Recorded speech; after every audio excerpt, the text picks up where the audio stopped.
Is welcome to Bonomi channel. आपने सारे competitive exam में देखा होगा कि ऑथर्स और राइटर्स से एक दो क्वेश्चंस बनते ही बनते हैं। ठीक है, वो तो करंट अफेयर्स में जो चल रहे होते हैं, जो इंपॉर्टेंट बुक्स लिखी गई होती है उनके बारे में पूछा जाता है। और कुछ कुछ हमारे जो ट्रेडिशनल राइटर्स होते हैं, ऑथर्स होते हैं, वो उनके बारे में पता होना चाहिए, क्योंकि कुछ वो उनकी जो भी किताब आती है वो हिट जाती ही जाती है, बेस्ट सेलर बन जाती है। ठीक है, तो उनके बारे में पता होना चाहिए।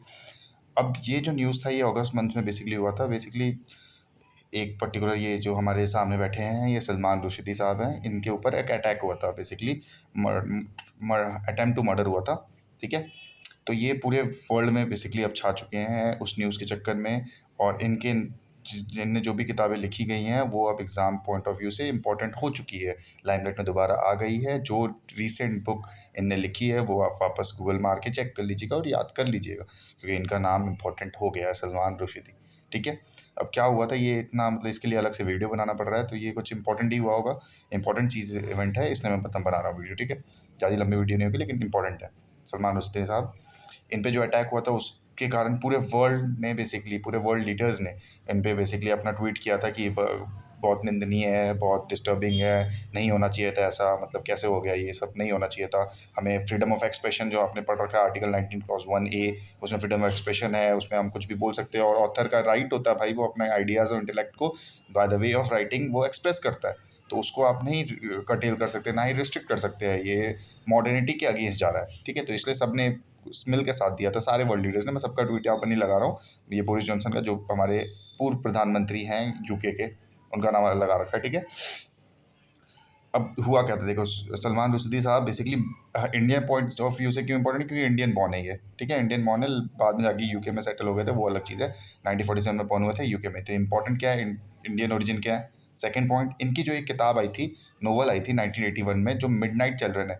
इनको दो बार, एक बार बुकर प्राइज मिल रखा है, ऑलरेडी बुकर प्राइज मिल रखा है, और एक और बुकर प्राइज का कुछ कस्टोडियम टाइप का, मतलब 10-15 साल में कुछ एक और प्राइज मिलता है, तो वो भी मिल रखा है मिडनाइट चिल्ड्रन को। ठीक है, तो मिडनाइट चिल्ड्रन अपने आप में एक बहुत इंपॉर्टेंट बुक है, और बुकर प्राइज यूके का सबसे इंपॉर्टेंट लिटरेरी अवार्ड माना जाता है। ठीक है, तो यूके में बहुत बड़ी पर्सनैलिटी बन गए हैं ये, इंडियन ओरिजिन के हैं। ठीक है, अब इनकी एक किताब आई थी, ये कब आई थी इनकी, मिडनाइट ओरिजिन 1981 में। उसके कुछ साल बाद इनने 1988 में द सैटेनिक वर्सेस निकाला, ये किताब का नाम है इनका। ठीक है, और ये निकालते ही बहुत सारे जो इस्लामिस्ट कंट्री हैं उनने बैन कर दिया इन किताब को अपनी कंट्री में बैन कर दिया। बांग्लादेश, पाकिस्तान, साउथ अफ्रीका, मतलब इंडिया ने भी इंपोर्ट करवाने से बैन करवा दिया था। सबको लग रहा था, इनने ऑल्दो एक्सप्लेनेशन दिया है कि मेरा कोई भी किसी रिलीजन के अगेंस्ट मैं नहीं बोल रहा था, मैं ऐसे ही है।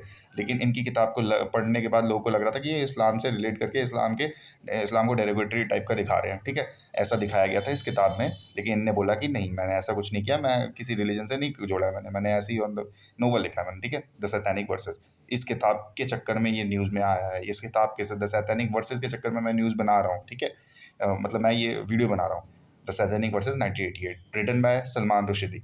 ठीक है, इस चक्कर में पूरा बैन वैन हो गया। फिर इनको फतवाए जारी होने लगे, ईरान में फतवा जारी कर दिया गया कि इन आदमी को मार दिया जाए, सलमान रुश्दी साहब को मार दिया जाए। इनने इस्लाम को इंसल्ट किया, इस्लाम की इंसल्ट किया। ठीक है, इन सब चक्कर में फिर क्या हुआ, जोसेफ एंटन करके इनने अपना नाम चेंज करना पड़ा इन्हें।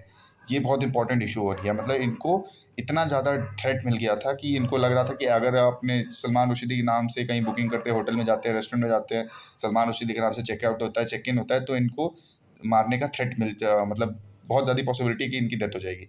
तो यूके सरकार ने कहा, ये इनने खुद से नहीं डिसीजन लिया, कि ऑल्दो उस टाइम ब्रिटेन में रह रहे थे, तो ब्रिटेन की सरकार ने कहा कि सर ऐसा है, आपकी जान को बहुत खतरा है, आप प्लीज़ अपना नाम सब चेंज कर दीजिए, हम पूरा पासवर्ड आसा सब अरेंज करते रहे दूसरे नाम से, डुप्लीकेट नाम। तो डुप्लीकेट नाम क्या था इनका, जोसेफ एंटन था। तो सोचिए 1989 के बाद से ये 2010 तक अप्रॉक्स जोसेफ एंटन के नाम से ये बेसिकली रह रहे थे, लिव कर रहे थे। पूरे वर्ल्ड में कहीं जाना होता तो इस नाम से ही जाते थे। ठीक है, तो इनने फिर ये किताब भी लिख दी कि जोसेफ एंटन जब बन के मैं रहा था तो कैसा था मेरा वो दौर, कैसा था। सलमान रुश्दी ने जोसेफ एंटन के ऊपर लिखा है। ठीक है, तो ये किताब भी अब इम्पोर्टेंट हो चुकी है। देन वो कौन कौन सी कंट्रीज में बैन थे, इन सारी कंट्रीज में बैन हो चुकी थी। जो इस्लामिक, जो मैंने बताया सैतानिक वर्सेस, इन सारी कंट्रीज में बैन हो गई थी। तो मैं बस ये इंपॉर्टेंट बता रहा हूँ कि इंपॉर्टेंट पर्सनैलिटी है, न्यूज़ में आया था, इन पे डेथ थ्रेट हुआ था, अटेम्प्ट टू डेथ हुआ था। इस चक्कर में इनने अपना नाम बदल लिया, इनको मिड बुकर प्राइज़ मिल रखा है, इसलिए ये न्यूज़ बहुत ज़्यादा इंपॉर्टेंट हो गया है, एग्ज़ाम में आएगा। तो इसलिए आप इनके किताब का जो भी लेटेस्ट किताब आ रही है सलमान रुश्दी की, वो ज़रूर देख लीजिएगा। चलिए, थैंक यू।